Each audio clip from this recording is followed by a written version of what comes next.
Well, it's race week in wine country. The NASCAR Monster Energy Cup Series hitting Sonoma Raceway, making things a little more challenging for drivers with the new addition to the course this year. But that wasn't a problem for Elk Grove native Kyle Larson, who had the best practice time on Friday, set a Sonoma qualifying record as he won his third consecutive pole at his home track on Saturday. And today, all Larson had to do was stay hot to pick up his first Cup Series win of the season. But once again, that proved to be easier said than done for the Sacramento native, who led the field to start the race but did not lead a single lap of the Toyota Save Mart 350 at Sonoma. Larson finishing 11th in the 42 car. The winner of the race, the driver that's been dominant for the last several weeks on the track, Martin Truex Jr., coming away with his fourth win of the NASCAR season as he cruises into victory lane at Sonoma Raceway. Now, while Elk Grove's Kyle Larson finished 11th at Sonoma, another local driver had a career day of his own. Grass Valley native Matt DiBenedetto finished 4th at Sonoma. That's his best of his 5-year NASCAR career, his best finish ever. Now, take a listen to an emotional day for DiBenedetto afterwards, who was just thankful to shine at his home track. Just so lucky to be doing this. I know I say it every time I get interviewed, but my path to get here has been so out of the ordinary and old school, and I'm so thankful. I can't tell you how many people took a chance on me. Turning to IndyCar now, where it was a big day for another local race car driver from our region, Nevada City's Alexander Rossi, one of IndyCar's biggest stars, coming away with a dominant victory at Road America in Wisconsin. Rossi already has a win under his belt this season from Long Beach, but today he picked up his second victory after leading 54 of the 55 laps in this race, the 10th of the IndyCar season. Rossi is coming off his most successful year in 2018, where he had 3 victories, and he is in a contract year with Andretti Autosport, the 27-year-old torching the competition today. After finishing second 3 times already this year, Rossi broke through big time. Yeah, I mean, it's hurt. I mean, obviously you don't want to complain too much about getting second places, right? Because they're good results. But we knew we had the pace. After thinking about it, it's probably the best race car I've ever driven. Now, next Monday afternoon, the highly anticipated free agency period will begin in the NBA, but it's already buzzing when it comes to big man Willie CAULEY-STEIN. He'll be a restricted free agent with the Kings this summer, and after being picked 6th overall by Sacramento in 2015 in that draft, Willie CAULEY-STEIN is reportedly ready to move on from Sacramento. According to Jason Anderson of the Sacramento Bee, CAULEY-STEIN's agent, Roger Montgomery, says his client wants to have a fresh start after spending his first 4 years of his NBA career in the capital city. Montgomery is reportedly hoping that the Kings won't even give Willie CAULEY-STEIN a qualifying offer so he can be an unrestricted free agent and test the NBA market come next week. Willie's agent says it's just not going to work here in Sacramento, and he wants his client to evolve his game somewhere else. ABC 10 reached out to Montgomery, who had no further comment. Bottom line is he wants to get Willie out of Sacramento this summer. Of course, we'll be following this closely. NBA free agency begins next Monday, June 30th at 3 p.m. Some other big names that could be on the move or at least getting paid major money this summer include Kevin Durant, Kawhi Leonard, and Kyrie Irving. So this is a highly anticipated summer, you guys. A lot of movement people expect to see, but either way, some people are going to be getting paid and some rosters will look different come next season. Well, of course, we want the best for him, but he will be missed. Yeah. All right, thanks, Lina. NBA free agency is just over a week away, but will the Sacramento Kings be able to make a splash this summer? We've got what you need to know in the world of sports coming up in just a few minutes right here on Toyota Sports Extra on ABC 10. 60 of the most talented basketball players from around the world got the call in Thursday's NBA draft. 3 of them are coming to Sacramento. We'll break down the picks, and we've got the latest on Willie CAULEY-STEIN's upcoming free agency after reports that the big man wants out of Sacramento. And it is race week in wine country. NASCAR hitting Sonoma Raceway and bringing major changes to the track, but a pair of local drivers put on a show in their own backyard, and one of them even is setting a track record at Sonoma. We've got you covered with coverage you won't find anywhere else. And from Elk Grove to the NBA, we're catching up with Pleasant Grove High School product Marquise Chris, who's back at his old stomping grounds, giving back to local kids. You'll hear from the former NBA lottery pick who just wrapped up his season with the Cleveland Cavaliers. Plus, we'll show you how Sacramento Republic SC dominated at home, and we're catching up with Sacramento Rivercats manager Dave Brundage in just a few minutes right here on Toyota Sports Extra on ABC 10. So, Mike, I hope you will join me. Oh, I'll be there for sure. We'll be right back. You're watching Toyota Sports Extra. Welcome to Toyota Sports Extra on ABC 10. I'm Lina Washington. Thank you for ending your week with me. We've got a lot to get to tonight. The Sacramento Kings draft 3 new players, but Willie CAULEY-STEIN wants out of Sacramento, and the California Classic is making its return to Golden One Center. We've got the latest on all things Kings and their offseason coming up. And UFC is coming to Sacramento in just a matter of weeks, but one of the big names on the card canceling due to injury. You'll hear from one of the fighters who will be taking the octagon at Golden One Center coming up. Players that can fit on our style, and I think all three of them are good fit for us. So the Kings coming out of the draft with 3 new players, what you need to know about them, and when you will be able to see them in action. We've got all the details. But we will begin tonight with racing. The NASCAR Monster Energy Cup Series hitting Sonoma Raceway this week, making things a little more challenging for drivers out there with a new addition to the course this year. We'll have more on that in just a minute. But that new addition was not a problem for Elk Grove native Kyle Larson, who had the best practice time on Friday, set a Sonoma qualifying record while winning his 3rd consecutive pole at his home track on Saturday. And for the 26-year-old Sacramento native, winning on his home track would have made this weekend in wine country even sweeter. I guess the trend of my 3 poles is that we get the pole and then struggle in the race, so I hope it's not the same for tomorrow. But felt like through the carousel and turn 7, I probably underdrove some and gave up a little bit of speed, but felt like I made up some time in other areas too. So cool to get a 3rd pole in a row here at my home track. We'll see if we can try and do a little better tomorrow than we typically do in the races. So that was Larson on Saturday after winning his first pole of the season, and he was still looking for his first win of the year. He has not won a Cup Series race since March of 2017 at Michigan, and even though Larson did win NASCAR's All-Star race in Charlotte last month, making him $1 million richer, the Sacramento native was eyeing an even bigger prize, a win on the Monster Energy Cup Series circuit. So today, all Larson had to do was stay hot and pick up that win on his home track. But once again, that proved to be easier said than done for the Sacramento native, who led the field to start the race but did not lead a single lap of the Toyota Save Mart 350 at Sonoma. Larson finishing 11th in the 42 car, and the winner of the race, a driver who's been dominant on the track for the last several weeks, Martin Truex Jr., holding off Kyle Busch to come away with his 4th win of the season, cruising into victory lane at Sonoma. And with today's win, Joe Gibbs Racing now has 10 wins in the first 16 races of this season. And just to work for him and be part of his team has been it's been a blessing. So we're very lucky to drive great cars and great, for a great team. It's been incredible. Now, while Elk Grove's Kyle Larson finished 11th at Sonoma, another local driver had a career day today. Grass Valley native Matt DiBenedetto finished 4th at Sonoma Raceway, and that is the best finish of his entire 5-year NASCAR career. Take a listen to an emotional DiBenedetto who was just thankful to shine at his home track. Just so lucky to be doing this. I know I say it every time I get interviewed, but my path to get here has been so out of the ordinary and old school, and I'm so thankful. I can't tell you how many people took a chance on me. So congratulations to Matt and Kyle on their successful weeks at Sonoma. A win would have been great, but you see they're making progress there at their home track. We're going to take you inside a Toyota Supra for a ride at the raceway in 30 seconds. So Elk Grove native Kyle Larson is in 5 years and a half into his NASCAR career. He got to start just like many young drivers on the dirt tracks here. He still finds time to compete in dirt track races, of course. Larson even hosting one of his own at Cycleland Speedway in Chico every September. He knows so many have been affected by the Camp Fire in Paradise and other wildfires throughout the Northern California region, including our own first responders. And that is why Kyle Larson decided to donate 100 tickets to this weekend's race at Sonoma Raceway directly to first responders. I mean, it hits close to me. A lot of the people I grew up racing go-karts with, were affected by it, as well as thousands of other families. So the Reynolds family, who we would spend the night at their house every Friday night before going to Red Bluff. They lost their home. So and then then their son Justin lost his house. So yeah, I mean, we got lots of memories in that house. So it's just terrible to see the fires and stuff. And like you said, it's something that you always have to deal with. I think when you live, well, anywhere really in California, but it just it's tough. And then the first responders, they're risking their lives fighting the fires to protect those families that have their homes at risk. So that cause obviously hitting close to home for Kyle, but Sonoma Raceway matching his 100-ticket donation to first responders for today's race, the Toyota Save Mart 350, marking the return of the infamous carousel. If you don't know about it, it's a challenging part of the racetrack that goes downhill with tight twists and a blind turn. It's been closed off since 1997, but it's back to celebrate NASCAR's 50th season. As you can see behind me, I had a chance to get a sneak peek strapping up with racing legend Michael Waltrip. Boogity, boogity, boogity. I had the ride of my life. Check it out. You my Uber driver? I am. All right. Uber Mike's in town. Here we go.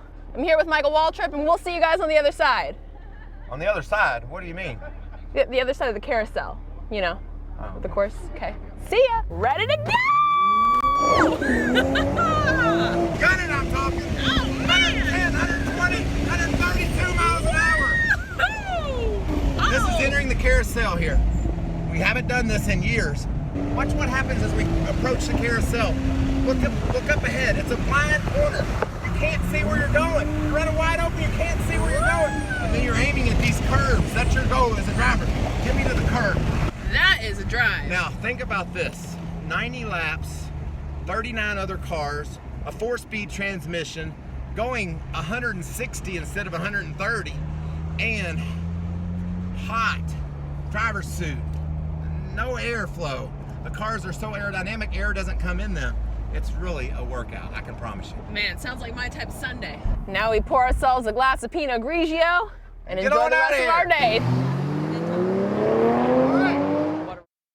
And if you can't get enough of my facial expressions, which were totally genuine as I took a ride along at 130 miles per hour at the carousel at Sonoma Raceway, watch the complete ride along with Michael Waltrip at Sonoma Raceway on the infamous carousel on our ABC 10 YouTube channel. We also have our full interview with Elk Grove native Kyle Larson there as well. All right, let's turn to IndyCar now, where it was a big day for another local race car driver. Nevada City's Alexander Rossi, one of IndyCar's biggest stars, coming away with a dominant victory at Road America in Wisconsin. Rossi already has a win under his belt from Long Beach, but today he picked up a second victory of the season after leading 54 of the 55 laps in this race, the 10th of the IndyCar season. Rossi coming off his most successful year in 2018, where he had 3 victories, and he's in a contract year this season with Andretti Autosport. The 27-year-old torching the competition today after finishing second 3 times already this year. Rossi broke through big time. Yeah, I mean, it's hurt. I mean, obviously you don't want to complain too much about getting second places, right? Because they're good results. But we knew we had the pace. After thinking about it, it's probably the best race car I've ever driven. All right, a good weekend for local racers. We will look forward to seeing what they do with the rest of the season. When we come back on Toyota Sports Extra on ABC 10, the Giants on the verge of doing something they haven't done all season long. We'll show you how this one ended in extra innings in Arizona. And Kings big man Willie Cauley-Stein reportedly wants out of Sacramento. So will he stay or will he go? We have the latest on free agency coming up.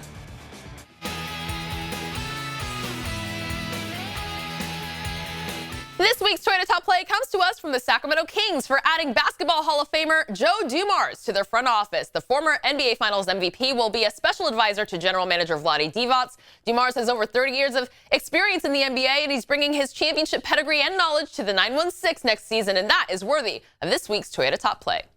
Toyota is #1 MPG safety and value. Toyota, let's go places.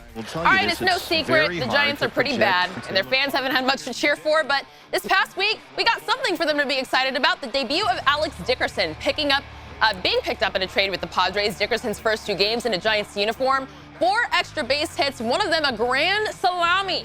9 runs batted in for Dickerson. This could be the beginning of something special. Those 9 RBI, 11th most on the team in 2 days of work. So 2 days to almost crack the top 10. It's been that bad for the Giants, who continued their road trip today, closing out their series against the Diamondbacks in Arizona with a chance to do something they have not done for the entire season thus far, complete the 3-game series sweep. Let's get you out to the desert. The Diamondbacks, the losers of their last 6 games, but they hold a 2-1 lead in the 7th inning when Kevin Pillar takes Merrill Kelly, my guy, deep for a solo home run to tie this game up at 2, and that tie holds through 9 innings, so into extras we go.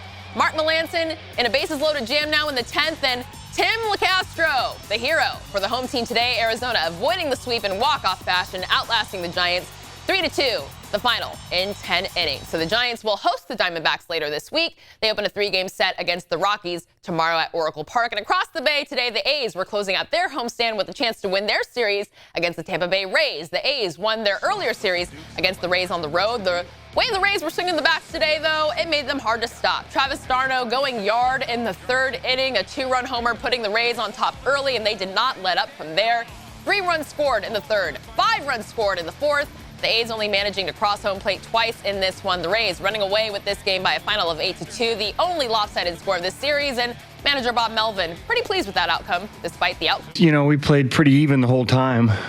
Well, I think maybe we won the series maybe by a game, took 2 out of 3 over there. So, you know, it's 2 teams pretty evenly matched to play hard against each other, and this is the first game, like you said, that, didn't come down in the last couple innings. So some bad news for the A's. They had to place their all-star closer Blake Trinan on the 10-day disabled list today. He could be out through the all-star break with a mild rotator cuff strain. There is no timetable for his return. But meanwhile, the A's will push on. They have the day off tomorrow before opening up a 2-game set in St. Louis on Tuesday. Oakland now 3 games above 500, 8 games back of first place in the AL West, trailing the Houston Astros. All right, let's talk some basketball. Next Monday afternoon, the highly anticipated free agency period in the NBA will begin, but it's already buzzing when it comes to this guy. Big man Willie Cauley-Stein. He's a restricted free agent with the Kings this summer, but after being picked 6th overall by the Kings in 2015, Willie Cauley-Stein reportedly is ready to move on from Sacramento. According to the Sacramento Bee, Cauley-Stein's agent Roger Montgomery wants his client to have a fresh start after spending the first 4 years of his NBA career here in the capital city. Montgomery is hoping that the Kings won't even give Willie Cauley-Stein a qualifying offer so he can be an unrestricted free agent and test the NBA market. Willie's agent says it's just not going to work here in Sacramento, and he wants his client to evolve his game somewhere else. And we reached out to Willie's agent, Roger Montgomery, but he declined an interview, saying only, quote, "I've already said what I was going to say. I don't have any more comments." So he doesn't want the Kings to give Willie a qualifying offer, meaning the team would have to would have the ability to match any offers Willie receives from any other team. So what will the Kings do? They're probably not going to let those comments change anything. The team will likely still give Willie a qualifying offer. And if the price is right, Willie Cauley-Stein will be back in Sacramento. But the Kings are in the driver's seat. They don't want to pick up a hefty price tag for Willie. Well, they will have to let him leave. All right, now we're going to turn to the draft and the future of the Kings. They are adding 3 more players to their roster as of Thursday, all coming from the second round. The headliner picked with the 40th overall pick. With the 40th pick in the 2019 NBA Draft, the Sacramento Kings select Justin James from the University of Wyoming. Yes, Wyoming's Justin James, the first of 3 players selected by Sacramento in the second round. James playing 4 years at Wyoming. In his senior season, he was the Mountain West leading scorer, averaging 22 points, 9 boards, and 4 assists per contest. He's a combo guard, very strong, very smart basketball IQ. He can, definitely keep up the way we want to play. I think he's a ready NBA player. So the next player picked by the Kings would be a familiar face if you're into March Madness or if you paid attention to the pre-draft workouts. Kyle Guy, the most outstanding player from the NCAA tournament after leading his Virginia Cavaliers to a national championship just a few months ago. Well, he was picked 55th overall. The Kings trading back with the Knicks to pick up Kyle Guy from 47 to 55. Sacramento picking up cast considerations for the swap, and they snag one of college basketball's elite shooters who happened to be the only player the Kings took a second look at during pre-draft workouts. Well, if you ask me, except his shooting, I could, say a lot of stuff, but his shooting is just exceptional. I think he's, I don't know if I can say that, but very confident he's one of the best, shooters in this class. He's just unbelievable, and when we had him first time, it was like everybody were so excited about, said we gotta bring him again, see if he's just lucky. I know he was making a lot of shots second time too. So shooting, basketball IQ, run, those kind of stuff you're gonna see from. I mean, you saw last year. So basically, we're just gonna continue to play that way, and we need the players that can fit on our style. And I think all 3 of them are good fit for us. All right, so who's the third player coming in at 60th? The final pick of the NBA draft, Vlade Divac's picking up Serbian-born Vanja Marinkovic, the 22-year-old shooting guard from Serbia who might stay overseas for another year, but Vlade Divac seemed pretty confident that he would join the team. The California Classic begins this summer. The Kings opening up camp on Friday, and all 3 of the Kings rookies, as I mentioned, will join last year's rookies Marvin Bagley III and Harry Giles in the California Classic, returning to Golden One Center July 1st, 2nd, and 3rd. The Miami Heat, the Lakers, and the Warriors will bring their young players, and other teams will participate in this summer league here in Sacramento. Then it is off to the actual Las Vegas Summer League. Sin City for the Kings participating in that tournament. And the first game is on Saturday, July 6th against the Chinese national team. They will also face the Dallas Mavericks on Monday the 8th, the Rockets on the following day, then the Clippers Thursday the 11th, before the top 8 teams are seeded for tournament play in Las Vegas during that summer league that weekend. All games will be taking place on the campus of UNLV, and we will have coverage there. Stay tuned for that on our ABC 10 YouTube channel. When we come back on Toyota Sports Extra on ABC 10, this former NBA lottery pick is back at his old stomping grounds in Sacramento, giving back to local kids. We are catching up with Elk Grove's own Marquise Chris next. And after leaving Team Alpha Male, UFC star Cynthia Calvillo won't be here fighting next month. We've got an update on UFC Sacramento after the break. All right, it's hard to believe, but Sacramento native Marquise Chris will be heading into his 4th NBA season when training camp opens in October. Now, you might remember he was traded on draft night moments after being selected by his hometown Kings. He was dealt to the Phoenix Suns, and now he's played for 3 NBA teams since draft night. That's a long way from his days at Pleasant Grove High School in Elk Grove. 3 teams in 3 seasons would be tough on any young player. Keep in mind, Marquise will be turning 22 on July 2nd. He'll also be entering free agency, where he'll be able to choose his next NBA team. But Sacramento is still his home. And before the chaos of his free agency, Marquise spent a couple of days on the blacktop in South Sacramento with some kids from St. John's Shelter, putting a much-needed smile on their faces. And ABC 10 was there to capture it all. Take a look. It was like we're just hanging out, man, just having fun. You know, my trainer works with Jack and his family, so this is Jack's nonprofit organization. He works with them during the summer, so he reached out to me and just asked me if I wanted to come down here, and he just told me that you know, just be a good opportunity just to come down here and help some people out. You know, some kids that they're going through some things that, you know, people don't always have to go through every day in their life. Escaping difficult situations like maybe an abusive relationship or drug addiction, and they help them and guide them through a path and try and change their mindset and way of thinking so they can, you know, grow and live on their own. You know, just trying to brighten up their days a little bit, just have some fun with them, just play basketball. I'm not always able to be back in the city and, you know, be here to be hands-on with things, but you know, I try when I can. You know, I think it means a lot to the people in the city, and you know, just trying to make the most out of the opportunity that I have now on the platform that I am on. I love where I'm from. I have tattoos on my body for where I'm from. You know, it made me who I am. You know, I think people look at the city and think it's kind of boring, but I think there's beauty in it. I think it's a slower city where you can enjoy your family and enjoy your life, and it makes you into strong people. I think people in Sacramento are real strong, and they're supportive, and they support each other. With the 8th pick in the 2016 NBA Draft, the Sacramento Kings select Marquise Chris from the University of Washington. I still am in a place where I need to keep proving myself, you know, and finding a home where I can stay and develop and, you know, keep growing. And I think that's where I'm trying to reach. I'm at a point where I get to pick and the team gets to pick me. You know, it's kind of a mutual agreement of wanting to be with each other, you know, instead of being traded or, you know, kind of being forced to go somewhere. I kind of have an input on where I want to end up. You know, things happen for a reason. So, you know, I can't complain. I can't look down on it. I can't be sad. You know, I just keep pushing forward and keep trying to make the most out of it.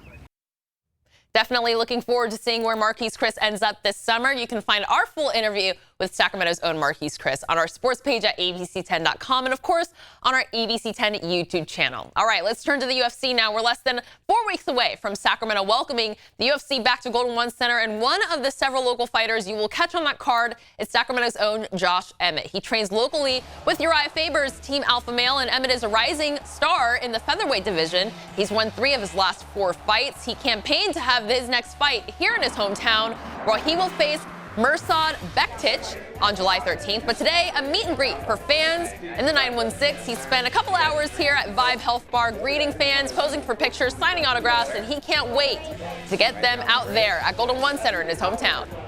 You know, it's a dream come true. It's actually, you know, I got a fight in Sacramento December 2016 when the UFC came to the Golden One Center for the first time, and I was fighting on a local scene here in Sacramento. So I've always fought in Sac. I'm from Sacramento. The good thing about that is I'm undefeated in Sacramento, so I'm going to keep that momentum going. But I'm so stoked about it because that was my second fight in the UFC when I fought 2.5 years ago here. But now I've climbed the ranks, and it's going to be way crazier, and I know so many people, so I know I'm going to have the loudest, biggest crowd, and it's just going to be amazing because I feed off of that. I feed off the energy, and when they're chanting my name in the arena, that's truly what, you know, just fuels me to keep on, you know, fighting until I get my hand raised. 2007. And one fighter we were supposed to see at UFC Sacramento was Cynthia Calvillo, who lives and trains here in this capital city. She campaigned to get put on the fight card, eventually granted a fight with Lavia Souza, but a broken foot will prevent Cynthia Calvillo from fighting here in Sacramento next month. The injury will need 6 weeks of recovery time before Calvillo can resume training, and she will fight later this year. We've got our full interview with Josh Emmett on our ABC 10 YouTube channel. UFC Sacramento taking place July 13th at Golden One Center. The headliner, Aspen Ladd of Folsom, fighting Jermaine Durandame of of the main event there. The co-main event will feature the return of Sacramento's own Hall of Famer Uriah Faber. You can find our full interviews with all of them, including Uriah and Josh, on our ABC 10 YouTube channel. All right, we'll be up next with this week's Dignity Health Sports Standout. We will introduce you to the Sacramento River Cats manager, who will be having a first after 20 years in the minors, coming up. All right, time for this week's Dignity Health Sports Standout. In 3 weeks, the Sacramento River Cats will be enjoying their 3-day All-Star break, but the team's manager, Dave Brundage, will be celebrating what he calls a bucket list moment after being picked to be the Pacific Coast League's All-Star manager in the AAA All-Star game in El Paso, Texas. Brundage has been a minor league skipper for more than 20 years. He's won over 1,500 games as a manager, but this is the first time he's been tabbed to coach a AAA All-Star team. Brundage has been in Sacramento for 3 seasons. His team is on top of the division right now, and he received a lot of congratulations from his fellow coaches and familiar faces around Rayleigh Field after word got around that he received the honor.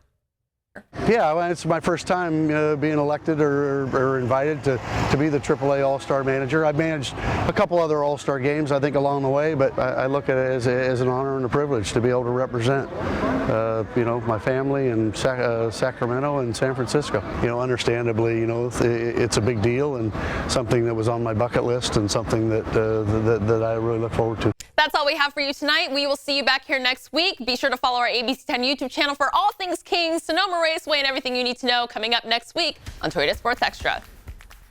It's race week at Wine Country, and NASCAR's Monster Energy Cup Series hit Sonoma Raceway this weekend, and Elk Grove's own Kyle Larson has been torching the track. Yesterday, he recorded the fastest practice time of the day, and this afternoon, the Sacramento native made Sonoma Raceway history. The 26-year-old NASCAR star setting the track qualifying record in the opening round at his hometown track, his average lap speed reaching 95.7 miles per hour. This is Larson's first pole of the season, but he's been dominant here in qualifying. This is his 3rd straight year winning the pole at the road course, which looks a little different this year. More on that in a minute, but it's a little more challenging. And now Larson is going for the Cup Series sweep at Sonoma on Sunday. I guess the trend of my 3 poles is that we get the pole and then struggle in the race, so I hope it's not the same for tomorrow. But felt like through the carousel and turn 7, I probably underdrove some and gave up a little bit of speed, but felt like I made up some time in other areas too. So cool to get a 3rd pole in a row here at my home track. We'll see if we can try and do a little better tomorrow than we typically do in the races. Larson winning his first pole of the season, still looking for his first win of the season. Larson hasn't won a Cup Series race since March of 2017 at Michigan, and even though he won NASCAR's All-Star race in Charlotte last month, making him $1 million richer, the Sacramento native is eyeing a bigger prize, a win in the Cup Series circuit. Yeah, I mean, it was good to get that All-Star win, but besides that, it's been a struggle, really. We've had decent speed, but a lot of issues throughout the season, whether it be bad luck with blown tires and such, or just bad execution on my part or the team's part. So a lot of areas that we got to clean up, but yeah, it's my home track. Yeah, I'd love to win here for sure. Now, tomorrow's race at Sonoma marks the return of the infamous carousel. It's a challenging part of the raceway track that goes downhill with tight twists and a blind turn, and it's been closed off since 1997. But it's back to celebrate NASCAR's 50th season, and I had a chance to get a sneak peek with NASCAR racing legend Michael Waltrip, and let's just say I had the ride of my life. Let's take a look. Ready to go! Gun it, I'm talking. 110, 120, 132 miles an hour. This is entering the carousel here. We haven't done this in years. Watch what happens as we approach the carousel. Look up ahead. It's a blind corner. You can't see where you're going. You're running wide open. You can't see where you're going. Super cool experience on the road course at Sonoma, and you can watch my complete ride along with Michael Waltrip at Sonoma Raceway on our ABC 10 YouTube channel. We also have our full interview with Sacramento's own NASCAR star Kyle Larson there as well. All right, turning to soccer, it was Pride Night out at Papa Murphy's Park, Sacramento Republic FC, and their loyal fans, the Tower Bridge Battalion, celebrating the LGBTQ community here in the capital city. Sacramento's own Cameron Iwasa rocking the rainbow armband as his team takes the field looking to get back in the win column. Hey, Republic on three. 1, 2, 3. Republic! Well, whatever Iwasa said to his teammates in the pregame huddle got them fired up for this match because the home team came out hot, scoring in the 8th minute. Mitchell Tainer, finding the back of the net, scoring the first goal of the game. But there will be more where that came from as Cameron Iwasa in the 43rd minute scoring his first of 2 goals on the night. Republic handling the Tulsa Roughnecks and shutting them out with a 6-0 win. So a lot of excitement there. 6 goals. It was like 2-0 when I left, and then by the time I got here, it was 5-0. They were dominating tonight. Sounds like a sweep. All right, Lina, thanks so much. We'll be right back. Well, it is race week in wine country. The NASCAR Monster Energy Cup Series hitting Sonoma Raceway this weekend, and Elk Grove's own Kyle Larson has been torching the track. Yesterday, he recorded the fastest practice time of the day, and this afternoon, the Sacramento native made Sonoma Raceway history. The 26-year-old NASCAR star setting the track qualifying record in the opening round at his hometown track, his average lap speed reaching 95.7 miles per hour. This is Larson's first pole of the season, but he's been dominant here in qualifying. This is his 3rd straight year winning the pole at the road course, which looks a little different this year. We'll have more on that in a moment, but it is a little more challenging, and now Larson goes up for the series sweep at Sonoma on Sunday. I guess the trend of my 3 poles is that we get the pole and then struggle in the race, so I hope it's not the same for tomorrow. But felt like through the carousel and turn 7, I probably underdrove some and gave up a little bit of speed, but felt like I made up some time in other areas too. So cool to get a 3rd pole in a row here at my home track. We'll see if we can try and do a little better tomorrow than we typically do in the races. So Larson winning his first pole of the season, like I said, still looking for his first win, though. Larson hasn't won a Cup Series race since March of 2017 at Michigan. And even though he won NASCAR's All-Star race in Charlotte last month, making him $1 million richer, the Sacramento native is eyeing a bigger prize, a win on the Cup Series circuit. Yeah, I mean, it was good to get that All-Star win, but besides that, it's been a struggle, really. We've had decent speed, but a lot of issues throughout the season, whether it be bad luck with blown tires and such, or just bad execution on my part or the team's part. So a lot of areas that we got to clean up, but yeah, it's my home track. Yeah, I'd love to win here for sure. So tomorrow's race at Sonoma marks the return of the infamous carousel. It's a challenging part of the raceway track that goes downhill with tight twists and a blind turn, and it's been closed off since 1997, but it's back to celebrate NASCAR's 50th season, and I had a sneak peek with racing legend Michael Waltrip, and let's just say I had the ride of my life. Check it out. You my Uber driver? I am. All right. Uber Mike's in town. Here we go. I'm here with Michael Waltrip, and we'll see you guys on the other side. On the other side? What do you mean? The other side of the carousel, the course. Okay. See ya. Ready to go! Gun it, I'm talking. 110, 120, 132 miles an hour. This is entering the carousel here. We haven't done this in years. Watch what happens as we approach the carousel. Look up ahead. It's a blind corner. You can't see where you're going. You're running wide open. You can't see where you're going. And then you're aiming at these curves. That's your goal as a driver. Get me to the curve. That is a drive. Now, think about this. 90 laps, 39 other cars, a 4-speed transmission, going 160 instead of 130, and hot driver's suit, no airflow. The cars are so aerodynamic, air doesn't come in them.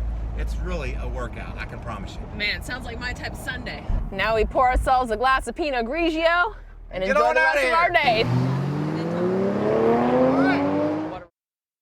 All right, now if you can't get enough of my facial expressions in the car here, you can watch the complete ride-along with Michael Waltrip at Sonoma Raceway with the infamous carousel on our ABC 10 YouTube channel. We've also got our full interview with Elk Grove's own Kyle Larson there as well. I've been on an oval before, guys, but never on a road course, and like they said, it is a workout. This is one of the most challenging tracks in the NASCAR series, so it was really cool to be in there. Yeah, just another day at the office. I'm jealous. Yeah, not a bad way to start the week. Well, Go ahead. Did it just get your adrenaline going? Yeah, I mean, there was a moment where it was like, oh, wow, anything could happen on the track right now. But thankfully, I was in good hands with the racing legend who happened to be on Dancing with the Stars as well. So he's good with the wheel and his feet, Michael Waltrip. Okay, so Lina, I have to ask, how was your stomach? Like, how were you, like, for a few hours afterwards? Were you a little...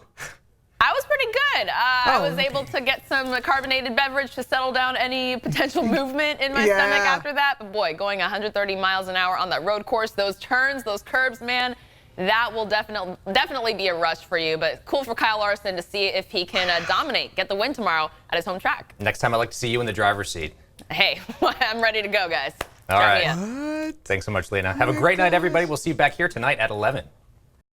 Hey, it's Lina Washington here with this week's Dignity Health Sports Standout. In 3 weeks, the Sacramento River Cats will be enjoying their 3-day All-Star break, but the team's manager, Dave Brundage, will be celebrating what he calls a bucket list moment after being picked to be the Pacific Coast League's All-Star team manager in the AAA All-Star game in El Paso, Texas. Brundage has been a minor league skipper for more than 20 years, and he's won over 1,500 games as a manager, but this is the first time he's been tabbed to coach a AAA All-Star team. Brundage has been in Sacramento for 3 seasons, and his team is on top of the division right now. He received a lot of congratulations from his fellow coaches and familiar faces from around Raley Field after word got around that he received the honor. Yeah, well, it's my first time being elected or invited to be the AAA All-Star manager. I've managed a couple other All-Star games, I think, along the way, but I look at it as an honor and a privilege to be able to represent, my family in Sacramento and San Francisco. Understandably, it's a big deal and something that was on my bucket list and something that I really look forward to. The 32nd annual AAA All-Star Game will be on July 10th in El Paso, and you can check out our Sports Standout playlist from our ABC 10 YouTube channel for more stories like this. Back to you.